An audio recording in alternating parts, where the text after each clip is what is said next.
It is impossible to know exactly what happened, but we can piece together some things in an intelligent and logical fashion. People don't realize that there are potential killers among them. We see we can identify these dangerous people. The scene had been staged in order to convey an impression.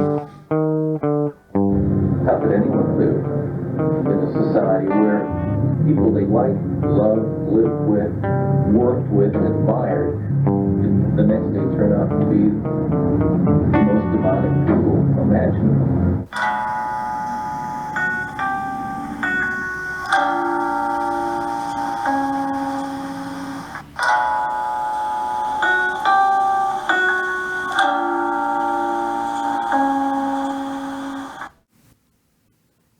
In 1991, recently widowed Tim Boczkowski and his 3 children moved to Pittsburgh, Pennsylvania from Greensboro, North Carolina. Tim was 36 years old. His children, 2 boys and a girl, were from his first marriage. Tim's first wife, Elaine, died in North Carolina in November of 1990. Around the same time of Elaine's death, Tim lost his business, a family restaurant. Tim and the 3 children moved to Pittsburgh for a fresh start. He started a business that made crowns and bridges for dentists. In July 1991, Tim attended a dance put on by the Catholic Singles Club and met 32-year-old Maryann Fullerton. Maryann's Aunt Ruth says she came home that night excited that she had met someone new. Her friends hadn't seen Maryann that excited about a man in a while. 2 years later, on June 12, 1993, Tim and Maryann got married. At the wedding, the children were included in the ceremony where all 3 kids were at the altar with Maryann and Tim, and Maryann vowed to be a responsible mother. The children got along well with Maryann and had no problem accepting her into their lives. In the spring of 1994, Maryann legally adopted Tim's 3 children, and they started calling her mom and treating her as their own. On November 7, 1994, around midnight, Tim found Maryann unconscious in their outdoor hot tub. Tim immediately called 911. Is the patient conscious right now? No. Okay. Is she breathing? I don't think so. They're trying to get her out of the water. Can you get her or yourself? I'm trying to get her out of the water. Okay. Get her out of the water. Do not hang up with me. Go get her out of the water and then come back to the phone. Okay? Okay. Is she out of the water? Sir? Is she out of the water? Hello? They hung up with me.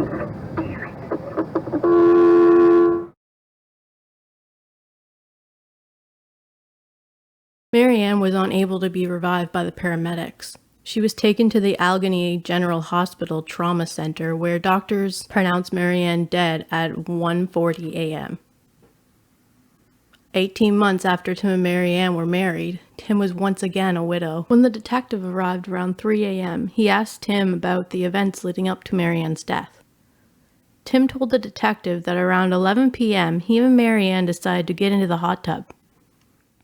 The normal recommended time to stay in a hot tub is no longer than 10 or 15 minutes. Tim said they stayed in the hot tub for over an hour knowing it was longer than the recommended time. The couple were drinking, which, with the combination of the heat from the hot water, can cause dehydration and heat exhaustion. Tim told police that Maryann had been drinking heavily that day, consuming between 13 to 15 beer. Tim said he went to take a shower while Maryann remained in the hot tub alone. He said he returned 20 minutes later and found Maryann floating on her side. Tim said he called 911 then tried to give Maryann CPR while the paramedics arrived.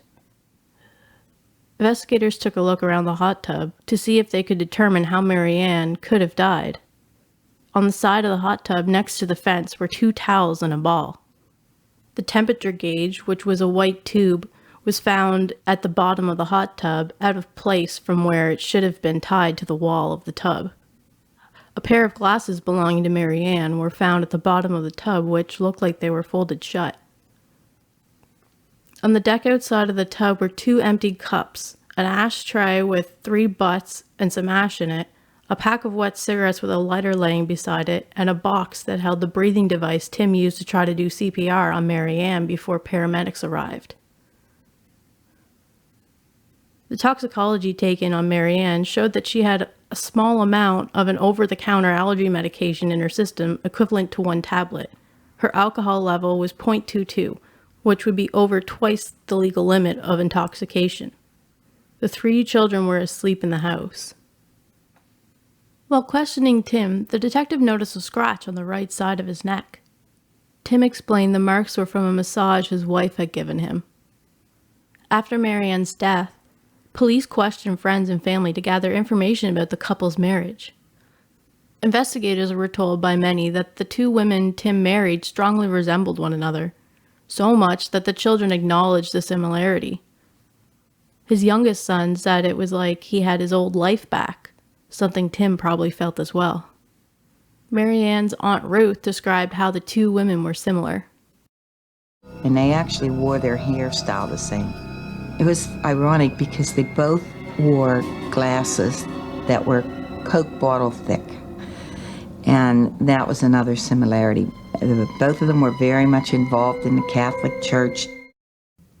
Friends said that in the months leading up to Maryann's death, Tim tried to portray her as an alcoholic, even going as far as planning an intervention, but they said they rarely saw Maryann intoxicated and that she didn't drink any more than the rest of them.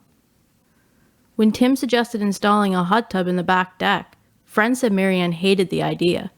Maryann's mother had given the couple a $5,000 check for the couple to purchase furniture.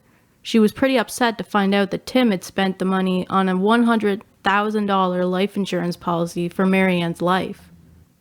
Investigators heard that the couple had recently went on a cruise vacation. According to Maryann's Aunt Ruth, Maryann said, if things don't get better, by the time I get back, I can always leave, and I'm taking the children with me.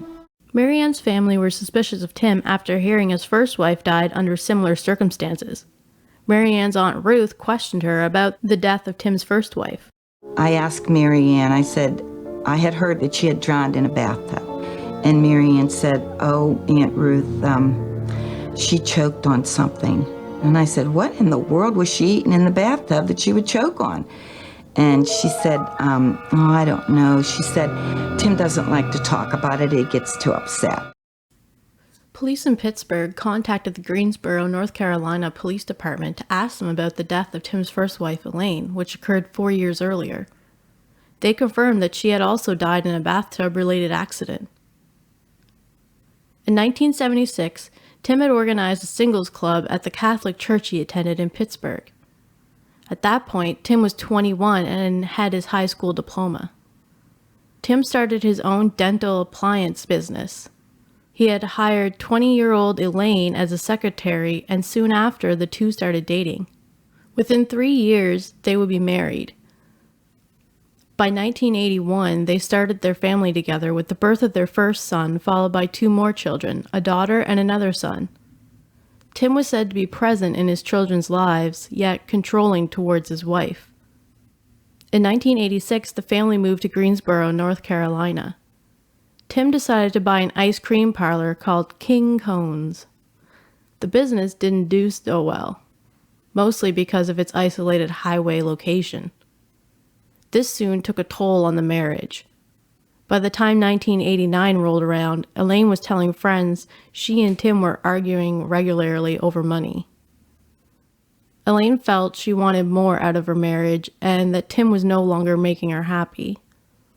One day, Tim read Elaine's diary and thought she was having an affair with the priest, so he went to the church to confront the priest, suggesting that he was having an affair with his wife.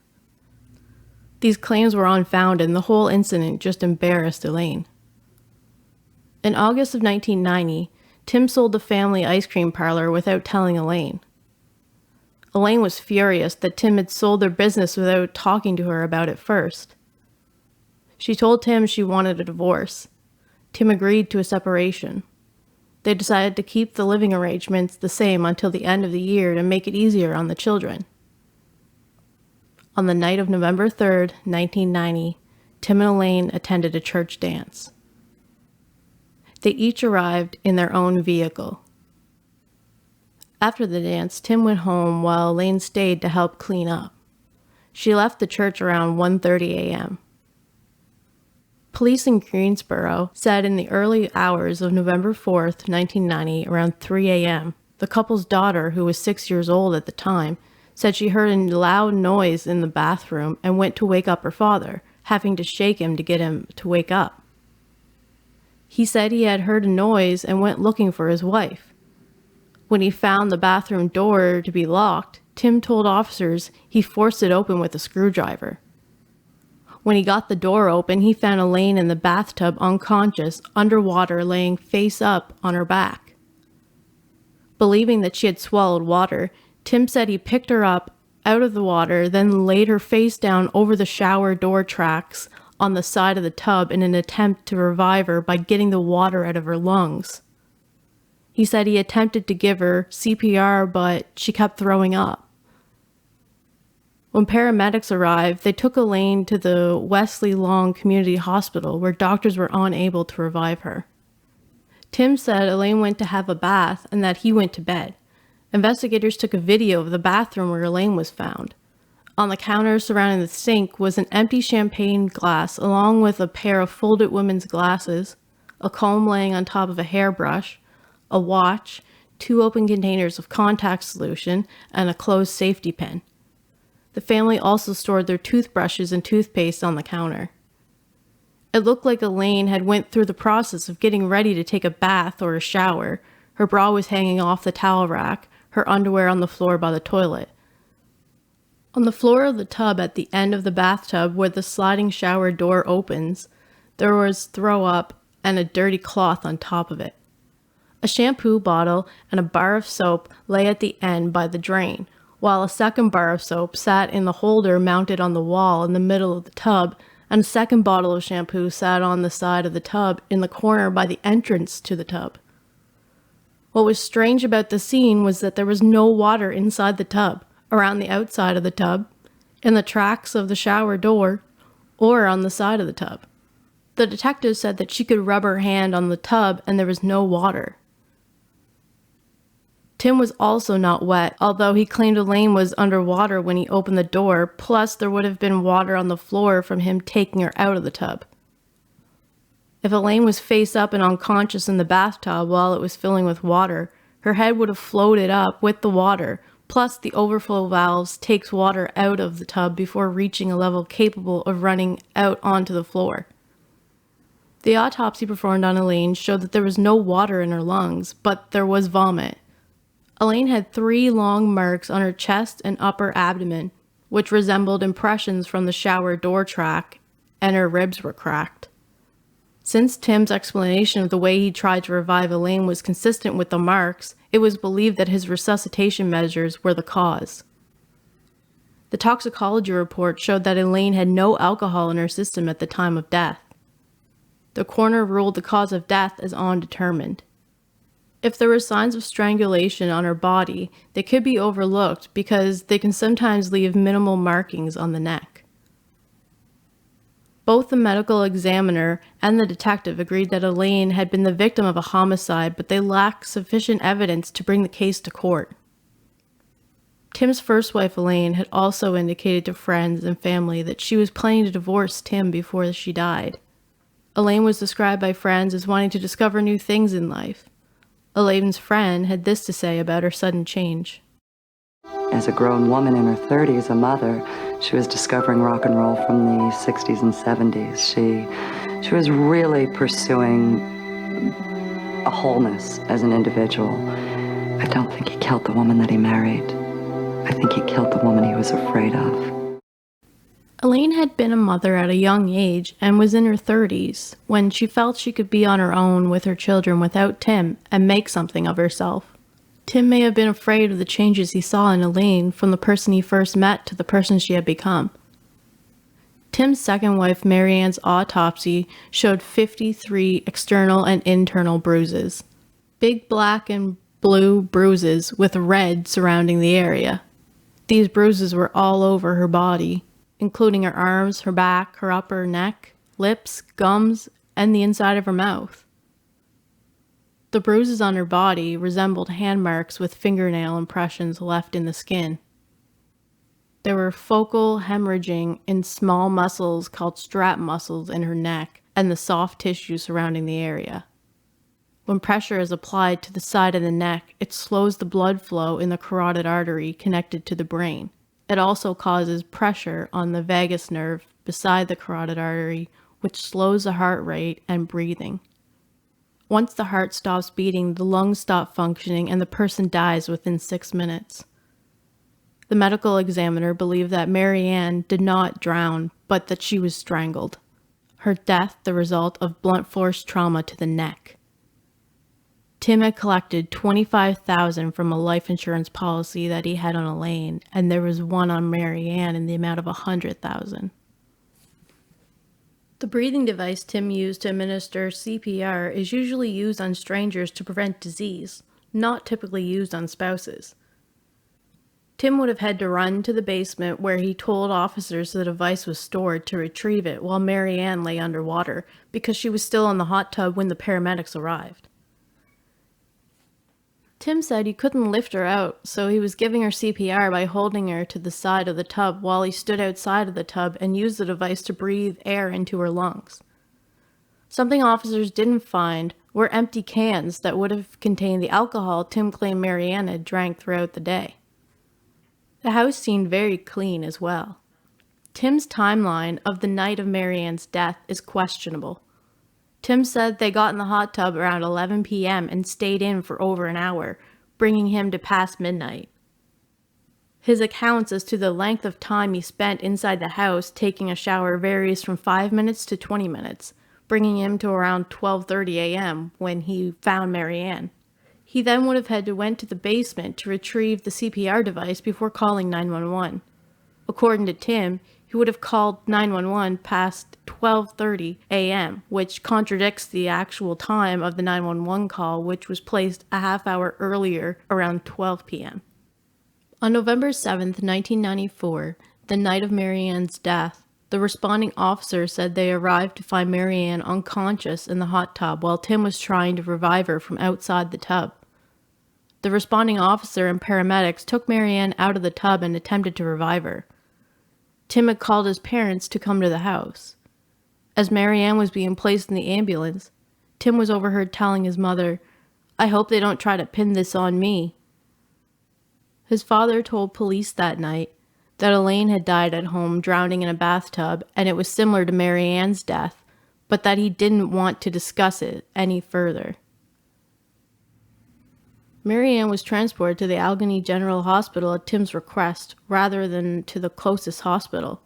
Tim followed the ambulance to the hospital. The first detective arrived at the home around 3 a.m., the same time Tim returned home from the hospital. Instead of talking to the police officers and detective in his home, Tim went to his room to take a nap. Detectives went in to wake up Tim not long after he went to lay down and began asking him questions about what took place that night. While talking to Tim, they noticed the scratches on his body. At 3:45 a.m., he asked Tim to come to the police station to discuss the events of the evening so that not to disturb the children sleeping in the house. The detective said that Tim volunteered to go with them to the police station. Police questioned Tim until 5:45 a.m., at which point he agreed to be photographed and gave police permission to gather evidence from around the hot tub. From 6 a.m. to 8:15 a.m., while waiting for the polygraph examiner to arrive, Tim had breakfast with the detectives, talking about football, his children, and other topics. Tim asked police if he could call his father to check in on the children, which he was allowed to do. The children got up to get ready for school, thinking their father was at work and Maryann was asleep. They recalled being late that morning and forgetting to say goodbye to Maryann. Before being administered the polygraph, Tim was read his rights and signed a form waiving those rights. During this time, Tim was told he could leave at any time and was not obligated to participate in the exam. By 10:15 a.m., the polygraph examiner told police he believed that Tim was responsible for his wife's death. After telling Tim he had been found to be deceptive on the polygraph, they asked him if he had been involved in his wife's death. The detective said to him, "There's no doubt in my mind that you caused your wife's death.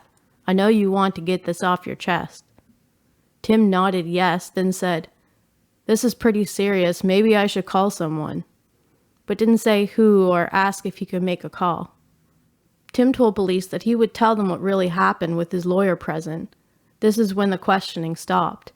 At 11:30 a.m., Tim was transported uncuffed to police headquarters for fingernail scrapings and a physical examination of the scratches on his body. At noon, Tim signed a consent form to the examination. They found Tim had marks on his right shoulder, both sides of his waist, and his left thumb. He also had a bruise on his left shin. His lawyer finally arrived at 2 p.m. and met with him alone for an hour. At 3 p.m., Tim told police that he had no further comment, and at 3:30 p.m., he left the police station with his lawyer. Tim claimed he was at the police station from 4:20 a.m. to 11:30 p.m. without sleeping that day, during which time he was polygraphed, photographed, and questioned by detectives. Tim's children were picked up after school by a relative and taken to Tim's parents' house, where Tim was waiting for them. The children said they could tell their father had been crying and that he had tears in his eyes. He sat them down and told them that their mother, Maryann, had passed away the night before. Police arrested Tim on November 15, 1994, immediately after the autopsy revealed that Maryann had died due to blunt force trauma and asphyxiation, and charged him with first-degree murder for the death of Maryann. 14 days later, on November 29, 1994, North Carolina authorities charged Tim with the death of his first wife, Elaine. Tim said that he was innocent of the crimes. After Tim's arrest, his children went to stay with his sister, then with Tim's parents. Many of the officers who worked both cases repeatedly said they didn't perceive any emotion from Tim, that he was cold, and he didn't seem to care about anyone but himself. When hearing his wives had died, he was calm. He wasn't crying, he wasn't upset, and he kept his composure. Tim's trial for Elaine's murder started before Maryann's trial, so on October 27, 1995, he was transferred from the custody of Pennsylvania authorities to authorities in North Carolina. Tim's 3 children supported their father through the trial, not wanting to believe their father was capable of such a thing, although the youngest son said the case against his father sounded pretty strong. On the night of Elaine's death in 1990, it was believed that Tim followed her into the bathroom. One of the children said they heard their parents arguing that night. Before Elaine could get into the shower, Tim grabbed her and forced her over the side of the tub for 4 to 5 minutes, preventing her from breathing. At some point, she threw up. A neighbor who had lived beside Tim and Elaine testified that Elaine told her twice that she thought Tim was going to kill her. At one point in her testimony, the neighbor gave her opinion to Elaine's state of mind around the time of her death. She said Elaine seemed frightful, terrified, and scared. This was enough for Tim's lawyer to ask for a mistrial, which was denied. This same neighbor told local reporters that Elaine told her she told Tim she wanted to leave him, and that Elaine had even borrowed clothes from her to find a job as a secretary. She said Elaine told her she was hoping to be able to leave with the children by January 1991 because she was expecting an insurance settlement from injuries she sustained in a car accident to arrive by then. One of Tim and Elaine's sons was 5 years old at the time of her death. His testimony was admitted to court regarding something he told the same neighbor, who testified that she was looking after the children the morning following their mother's death. The neighbor said at around 3 a.m. on the night of Elaine's death, she recalled Tim standing at her door in the middle of the night shirtless in the cold air. He had scratches across his pale chest and vomit in his chest hairs. "Something's wrong with Elaine," she remembered him saying excitedly. "Can you take care of the kids?" She said the next morning over breakfast, the 5-year-old boy said to her that he didn't think his mom was going to be all right. He said, "My mom was screaming so loud last night I had to put my hands over my ears. She wouldn't stop screaming, and I saw her in the bathroom holding her hands up, and Daddy told me to get out." This hearsay testimony was allowed because it was considered an excited utterance, which is a statement related to a startling event made while the person was under the stress of excitement caused by the event. It also must be made spontaneously, close to the time of the event, and without the opportunity for reflection. Given that the children were sleeping from the time of the event to breakfast in the morning, it was reasonable to assume that the child's statement was not influenced by others. In April 1999, Tim was transferred back to Pennsylvania for Maryann's trial. On the night of November 6, 1994, Tim and Maryann had spent the night in, Tim watching a movie while Maryann talked to her friends on the phone. It's believed that Maryann and Tim had argued while in the hot tub. The couple had been fighting over her drinking and the fact that she wanted to have children of her own. At one point, Tim grabbed Maryann and forced her head into the towels to muffle her screams while he beat her. Water from the hot tub splashed on the deck while Maryann fought back. Since Tim knew his first wife vomited while being strangled, he used the CPR mouthpiece on Maryann. Tim's defense attorney suggested how Maryann could have drowned. She was immersed in a hot tub, the spa that had a temperature of approximately 104 degrees. The outside air in early November was in the 30s. She probably attempted to get out of the tub and had an episode of lightheadedness because of the blood rushing out to the cold extremities, and had a fainting spell, fell into the tub, and drowned.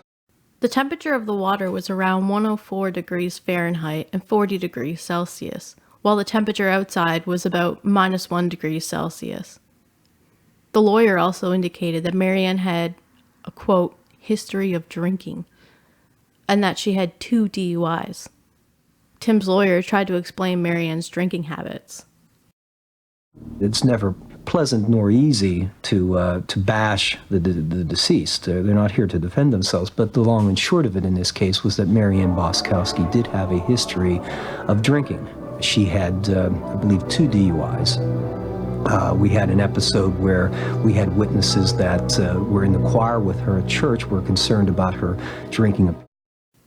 To explain the scratches found on Tim's body, his lawyer said, These superficial scratches on his back did not bleed, okay?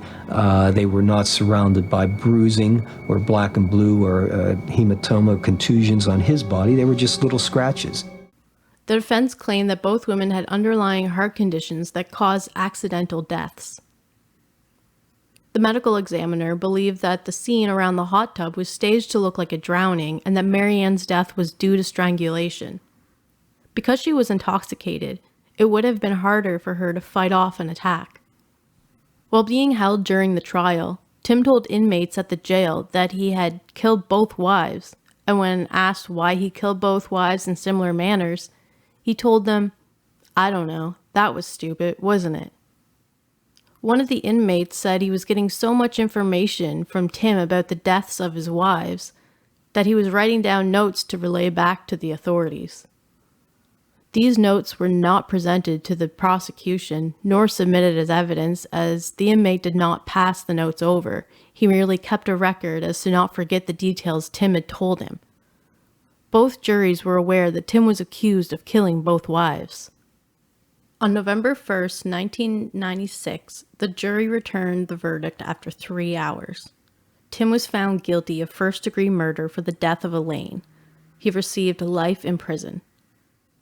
According to some jury members, Tim avoided the death penalty only because the jury were made to feel guilty by the defense attorney that they would be making the children orphans. On May 5th, 1999, a jury found Tim guilty of first-degree murder for Maryann's death, and he was sentenced the next day to death. Because both juries in both cases heard about both deaths, Tim and his children believed he had a reason for appeal. On March 23, 2004, Tim's appeal to vacate his death sentence was granted, but the first-degree murder charges were upheld, which carried a life sentence. The appeal argued Tim's rights to an attorney while being questioned were not violated when he told them that he thought he should call somebody, because Tim's vague statement about whether he should call someone was not considered him asking for an attorney, as no name was mentioned. Furthermore, Tim nodded yes when police asked him if he killed his wife before he asked to speak to an attorney. His death sentence in Pennsylvania was commuted to a life sentence on September 16, 2004. In December 2007, after Tim hired a new lawyer and asked for a new trial on the basis that his first lawyer should not have only appealed the death sentence but should have asked for a new trial, the appellate court denied his request. On June 28, 2010, Tim's appeal to try to vacate the life sentence he has to serve in Pennsylvania after he serves a life sentence in North Carolina was denied.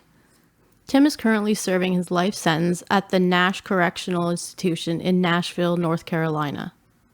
In December 2018, Tim was considered for release in North Carolina. If released, he would then face a life sentence in Pennsylvania. He has had no trouble while in prison. The 3 children didn't stay with Tim's family for long. They wanted to stay together and continue school in Pennsylvania. They were placed with a foster family for a short time, but it was overcrowded and out of their school district. In 1996, the Associated Press reported the 3 were looking for a permanent home and over 100 families applied to adopt them. In January 1997, the children chose a couple who had grown children who were no longer living at home. By the time of Tim's second trial, the children had found a new home. The children were allowed a call with their father once a year and continued to send him photos and a tin of cookies for Christmas. The eldest boy is a branch manager of a crowd management company in Philadelphia. The middle child got her degree from North Carolina State and had a career as an employment recruiter. The youngest boy, the child who claimed to have witnessed his father killing his mother, trained for the Civil Air Patrol when he was 16, later becoming a military police officer. He was mentioned in the media in 2006 when he came to the aid of a child at the scene of a shooting in Hampton. Boczkowski, 21, was one of the first people to reach Braxton after shots rang out Thursday night at the Clarion. Boczkowski said he was getting off an elevator and walking towards the lobby when he heard someone scream, "Call the police, someone's been shot." Boczkowski said he ran down the hall and found a young boy, about 2 or 3 years old, standing next to Braxton's body.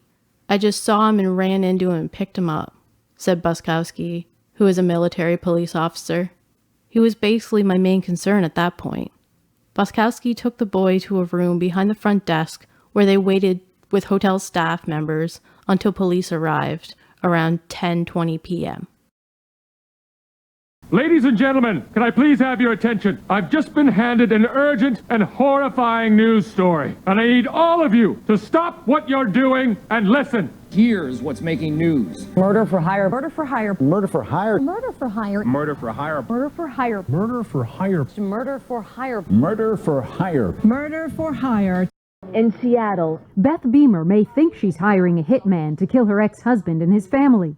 What the 28-year-old mother from Washington State doesn't know is that the assassin is actually an undercover cop, and their entire meeting is being taped by a hidden camera. Caught in a bitter custody battle, Beamer allegedly was ready to pay $500 to rub out not only her children's father, but his current wife, even his parents. And police say she was deadly serious. In 2008, Beamer asked a friend to find a hitman.